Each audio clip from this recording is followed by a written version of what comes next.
Oh God. No, joking, I'm not doing that. I'm not in school, man. I can't do that. So you're thinking of going island hopping in Greece. Well, I just did 23 days island hopping in Greece during the coronavirus period. And pretty much it was a very, very interesting time to go traveling, solo backpacking. And more importantly, Greece is just fantastic.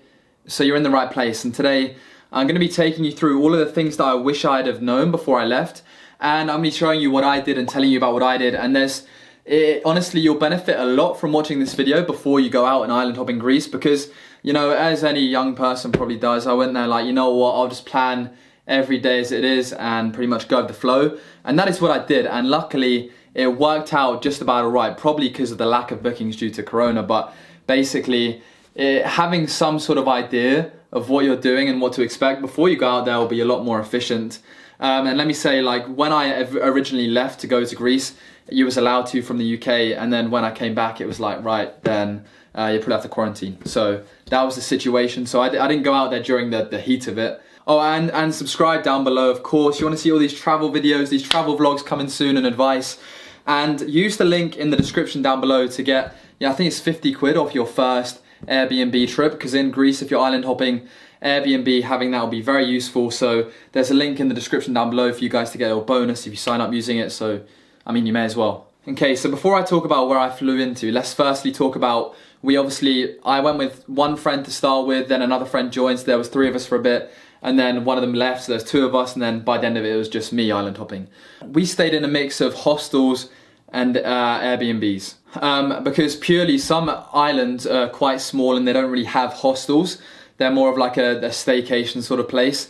So before we went as well, we got a ferry pass. Now, this ferry pass is on the EU Interrail website, and you basically pay, I think, 78 euros for a ferry pass, which gives you 5 trips. And then if you was to use up all 5 of them trips, you then get 30% off, 30% discount on future ferry trips.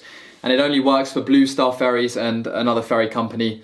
And if you're going to be staying a long time and you're going to be taking several long ferries like I did, then using the ferry pass to pay for the long journeys, which are normally more expensive, makes economical sense. Whereas if you was going only for a few weeks and you're going to be taking lots of short little ferry trips, it's cheaper to just buy the tickets individually for 7, 12, 20 euros.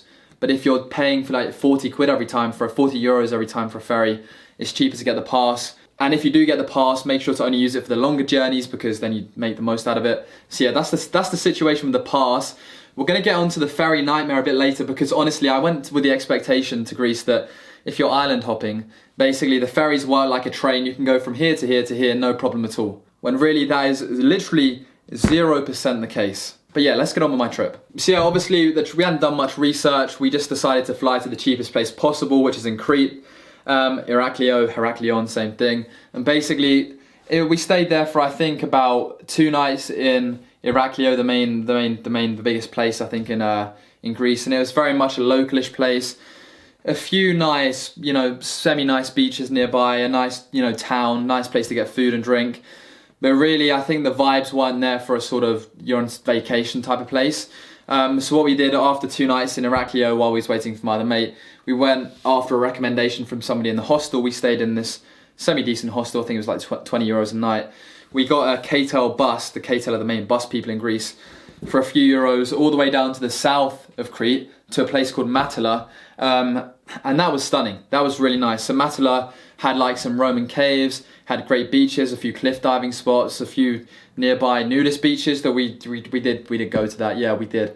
But we went for the views of the cliffs, nothing else. So really, in Crete, we didn't go to Hania because it was a bit more expensive, a bit far, and we wanted to get the trip rolling. We went to Matala. Matala is far better than Iraklio, and I think the south of Crete itself is a lot nicer apparently. So that's what we did. A night in Iraklio, 2 nights in Matala or surrounding areas is really enough. So after about 4 nights I think we spent there in Crete, we then got the 11-hour overnight ferry all of the way to Milos. Now what we did was that basically from Crete there's no Blue Star ferries or any ferries that you can use on the ferry pass, because it's only a certain company you can use the ferry pass. So we had to pay for tickets separately for the ferry into the Cyclades Islands, which is like the middle group of islands like Mykonos, Santorini, all of the big ones. And basically, right, we got the cheapest ferry. It took 11 hours. It was horrendous. But we did manage to get it overnight, so we slept on the floor in the corridor of the ferry like most people. And yeah, we saved on accommodation, so we didn't really lose too much money from it. You want to plan and look at what ferry you're going to get out from Crete before you do it, because there's not that many ferries from Crete into the Cyclades or Crete to Kos. They're very like every few days, or you know, that sort of thing. So really plan and look at the ferries on this app called Nissia is quite good, or just go on the website Blue Star Ferries, or you know, ferries from Crete, because it really does dictate your trip around the islands, what ferry you're going to get. So yeah, we did that. We got on the ferry, we left Crete. Crete, I give it a solid 6 out of 10, 7 out of 10, and then we went to Milos. Now in Milos, as soon as we got off the ferry, we bumped into this guy who was ultimately trying to sell us a boat tour, but he gave us this map of all of these great places to go in Greece, and we ended up hiring a car in Milos, and we ended up hiring a car and driving all around to these lovely places in Milos. And one of the best places was the Moon Beach, which we went in at night time at sunset, and the beach just looks like it's all rocks, it's all white rocks. There's great cliff diving spots. I mean, I'll put a few photos up and stuff like that now. And it was probably one of the highlights of the trip, going to this sort of cave Moon Beach rocks at sunset. There was also a lovely sunset spot in Plaka where you can get a few cocktails and watch the sunset. That was amazing. And then there's a few standard beaches that, you know, yeah, I mean, just you'll hear about them when you go there. So Milos, I think it was a really undiscovered treat because it wasn't too pricey. We stayed at Zach Marie. Zach, if you're watching this, you're the man. We did it on Air BnB.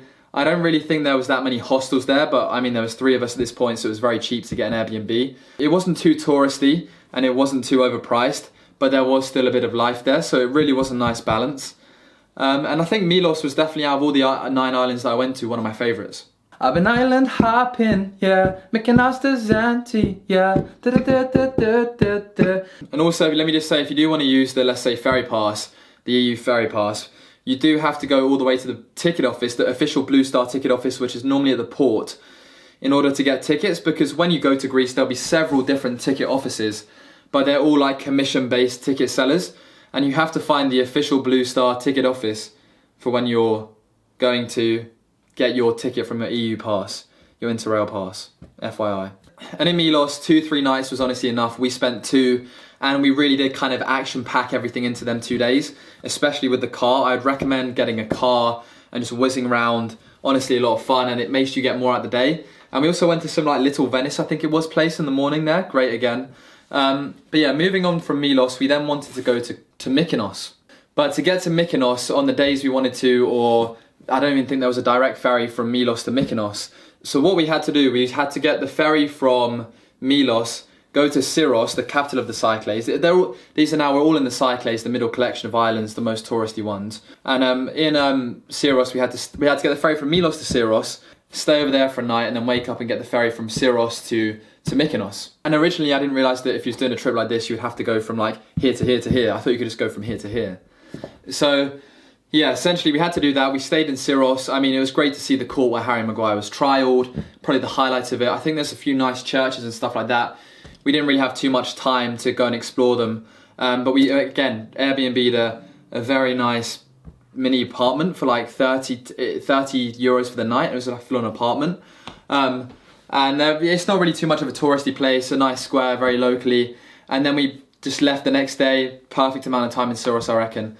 And we went to Mykonos. Mykonos, baby! And as soon as we got to Mykonos, I promise you there was a lot more touristy kind of vibes, a lot more English voices, many a shirt saying Mykonos, F's, Corona, and like all random stuff like that, really random stuff. I'm all for it. It's very, very interesting. But basically, in Mykonos, the town was very pretty, very nice. It's much more of like a dinner place, get a few nice drinks, and kind of go as a couple or an influencer, because there are some, you know, expensive beaches. So we got the KTEL bus from the main Mykonos, I think it's the old port, all the way to Paradise, which is I think some of the main beaches there. And to get a sun lounger, it was 60 euros. Obviously we just sat on the sand, but to get a sun lounger for 60 euros, no. When you're a solo traveller, I mean, that's basically unheard of. There's no way you're going to get a sunbed for 60 euros, but obviously people are doing that. There was a very sort of like hideout sort of vibes place. by this place where you could get €60 sun lounges, Paradise, the stop before Paradise on the bus, that beach there. One of the days we got some absinthe from some local shop, and honestly, if you know what absinthe is, the next day, I don't even know what happened that night, and the next day we was recovering. It was a very weird night. We also went to a few sunset spots. We went to the windmills of Mykonos. There's like 3 big windmills, not bad. But then again, we went to a few beaches, but I think Mykonos is great for the nightlife, for the pretty town, but the beaches weren't as nice as Milos, and the sunsets weren't as nice, so it was good. But I mean, 2-3 nights is probably, as a traveller, the very max you're going to need there. Now, we Airbnb'd it purely because there's 3 of us, but you could probably get a hostel there. It's probably fairly cheap. And basically, we stayed 3 nights instead of 2 because of the ferry situation, but Mykonos is very well connected because it's one of the main islands. So it's very well connected.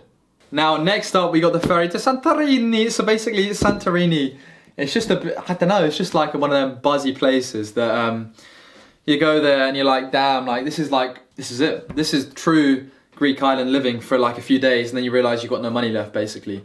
But yeah, I'd say I preferred Santorini to Mykonos. There was some amazing views. You can see it on the kind of on screen here, but you could get half the islands in the background. You could get all the nice, pretty hilly buildings, and basically, Santorini once was joined together or something. But then there's a volcano in the middle of the 3 small Santorini islands that split up the islands and made all the beaches have black sand.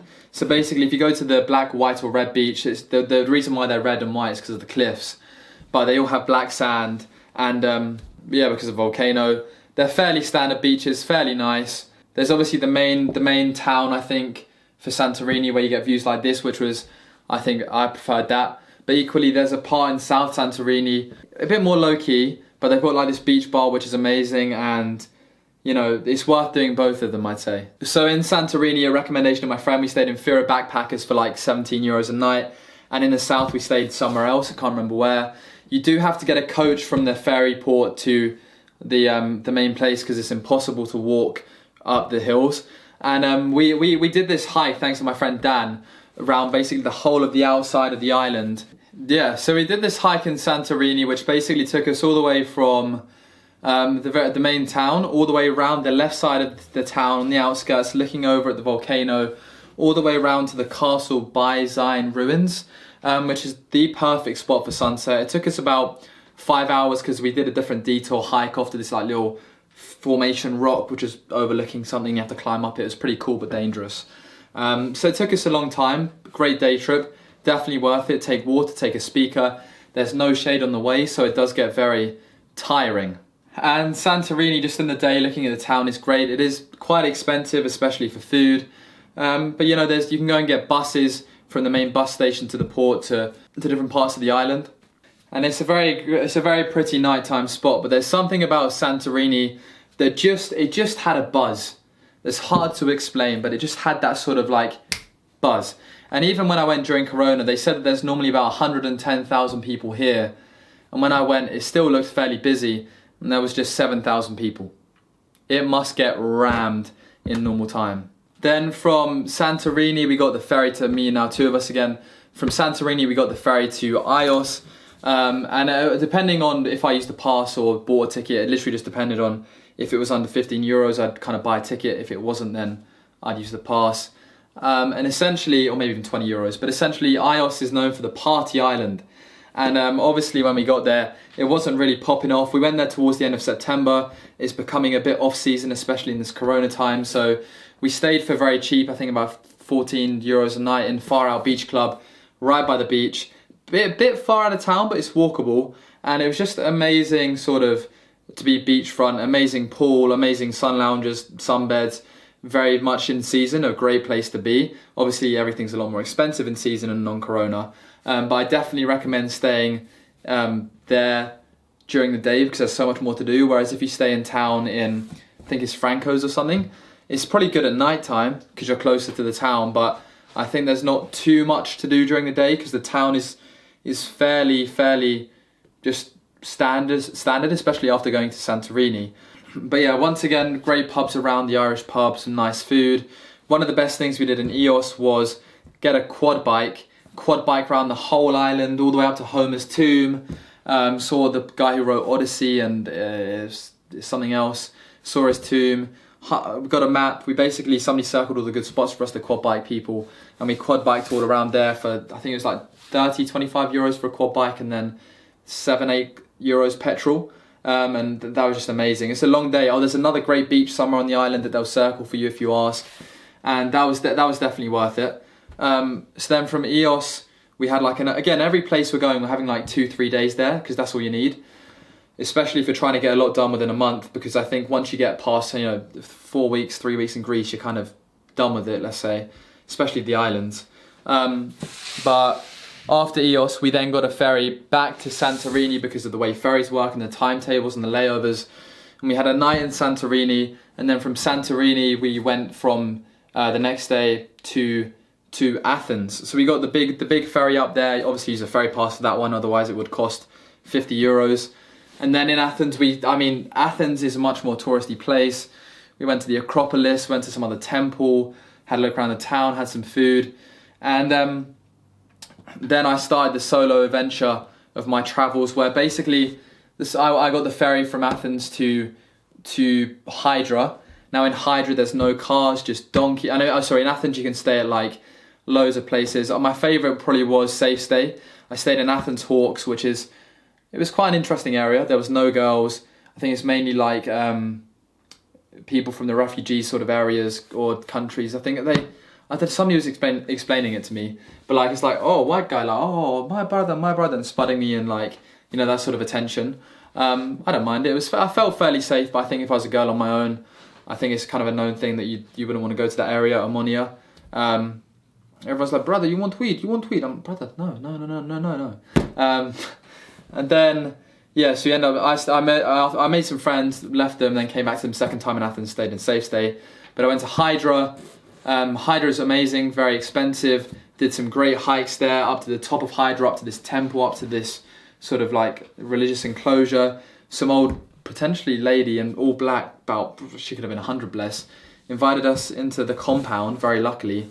Went into her house, gave us these sweets, gave us water, had a chat with her parrot, her dog. Had no clue what she was saying. She didn't really speak any English. But it was very nice of her to do that to me and this person I met in the hotel. In Hydra, I stayed in a hotel purely because no hostels. It was 50 euros a night, so I only stayed there one night. That was the cheapest.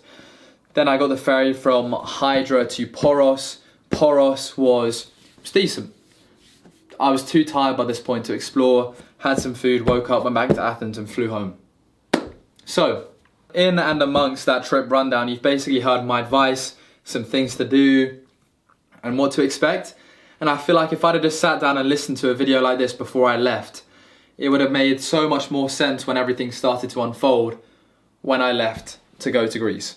But guys, subscribe to the Traveling in My 20s, Dylan's Travels channel. And yeah, if you did enjoy, have any advice or places to go, people to see, give it a thumbs up. And thank you for watching.